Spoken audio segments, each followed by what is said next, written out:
Before I discuss how I repaired this failed monitor panel, I want to make sure that we're clear that this is an electrical video and not necessarily intended for DIYers, but for people with experience. This is the result of a DIY that's in our shop right now that we're repairing. So make sure you're very comfortable working around electrical before you attempt anything like this. I did make a lot of phone calls and a lot of Googling trying to get a replacement panel for this, something that was a direct replacement, and I couldn't find one. I even tried to have the old ones repaired, and they didn't work either. So this is what I came up with, what we're going to talk about in this video. So we have a large rental fleet with some of these older Winnebago Class C, so I was able to borrow a board to do some diagnosing. You can see the batteries got 3 lights, LP's got 3 lights. You see there's a light missing on one, and now there's a different light missing, the LP's empty, and then all 4 are showing for the battery. I did try the adjustments on the back to no avail, so that's why I determined the boards were bad. So I found this Recpro monitor panel and called them, and they said it would work with any resistor pack, or I call them a squid, and installed that, and it did work. So there are some differences on the wiring colors. This is the old board.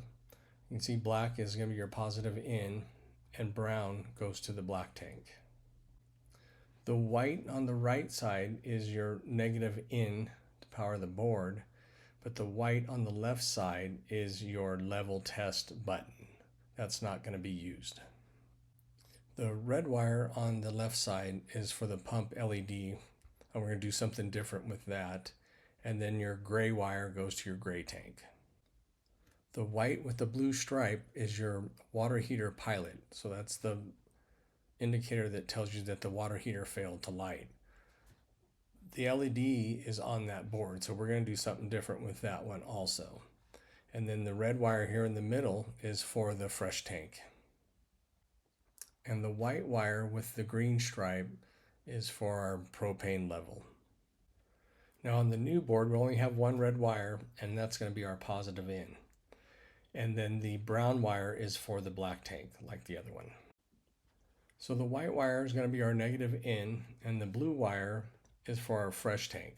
On the other monitor panel, it's red. The older ones, they use red for some reason. I don't know why they didn't use blue. Blue makes more sense. I don't know why they didn't change the brown wire to a black wire for the black tank.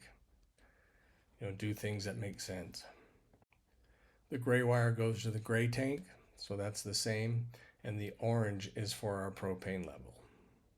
So we've got the old board on the left side, new board on the right side, function in the middle. So the black wire positive is now going to be red. The white wire stays white. Brown stays brown. Gray stays gray.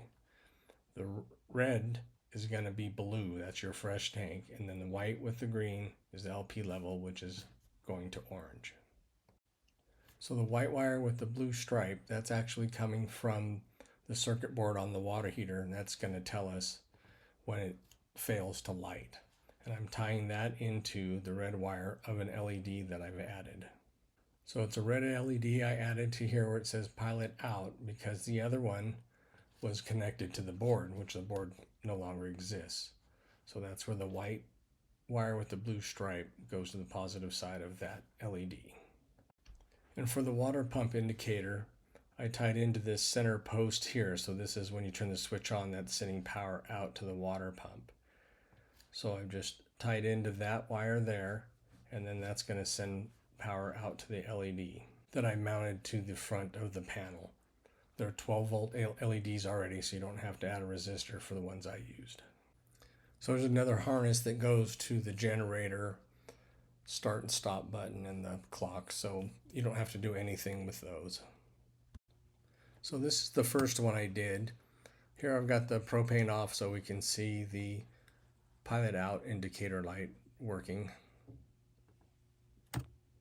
And then this is why I decided to change the water pump switch. So I'm going to leave the original water pump switch on and get rid of the new one. And I don't like the way it fits on here. I've got to figure out a different way to trim it out. So with the next one I'm doing, I'm just going to get rid of this switch. And then there's some blanks you can buy. I can't find the small switch blanks, so I'm using the larger switch blanks. This is one brand. And so that's what the front of it looks like. I just cut off the back and then I glued it in.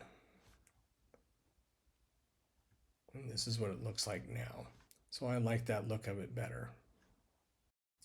So I used a Dremel to cut the face out so the new board would fit in there.